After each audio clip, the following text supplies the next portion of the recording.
वह लैंड जिहाद के रूप में तो कहीं वक्फ बोर्ड के रूप में। इसी उत्तर कर्नाटक के अंदर अभी विजयनगर में 17,000 एकड़ जमीन किसानों की, और वहां अभी वक्फ बोर्ड ने अपना वक्फ बोर्ड की संपत्ति घोषित करने की ये नोटिस भेजा। इसी तरह से विदर्भ में सेलगावी गांव में गांव को पूरा का पूरा गांव ही वक्फ बोर्ड की प्रॉपर्टी के रूप में उसको नोटिस भेजा। आप कल्पना कर सकते हैं कितने बड़े पैमाने पर किस प्रकार से सरकार की जमीन या किसानों की जमीन या निजी जमीन उसको वक्फ बोर्ड की बता करके उसको कब्जाने का षड्यंत्र देश में चल रहा है।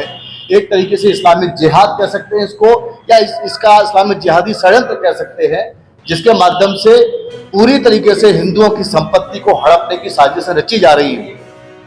उदाहरण के तौर पर देश में कई भागों में ऐसी शिकायतें आने पर कई स्थानों पर इसकी जब सत्यापन किया गया है तो वह वक्फ बोर्ड की प्रॉपर्टी नहीं निकली है। उसी प्रकार से कर्नाटक की सरकार भी इन प्रॉपर्टियों की जहां वक्फ बोर्ड ने दावा किया उसका सत्यापन कराए और सत्यापन करके ये जानकारी मिले यह इनका दावा है वो सही है या गलत है, इसके लिए वह सत्यापन कराए ताकि किसी भी हिंदू की प्रॉपर्टी या किसी भी सरकार की जमीन वक्फ बोर्ड की के षड्यंत्र की शिकार ना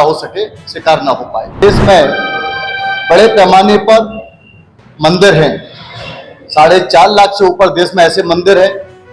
जो कि सरकारों के नियंत्रण में है। सरकारों के नियंत्रण के माध्यम से उनका राजस्व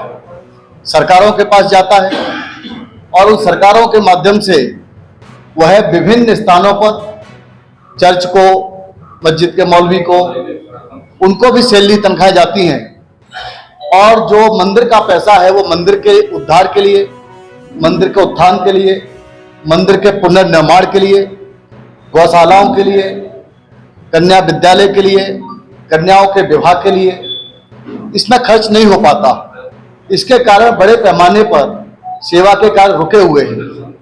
इसलिए बजरंग दल ने पूरे देश में आह्वान भी किया है कि देश भर में जितने भी मंदिर हैं वह सरकारी नियंत्रण से सभी मंदिर मुक्त किए जाएं ताकि व्यापक पैमाने पर हिंदू समाज अपने मंदिरों के द्वारा समाज में सेवा के काम व्यापक रूप से कर सके।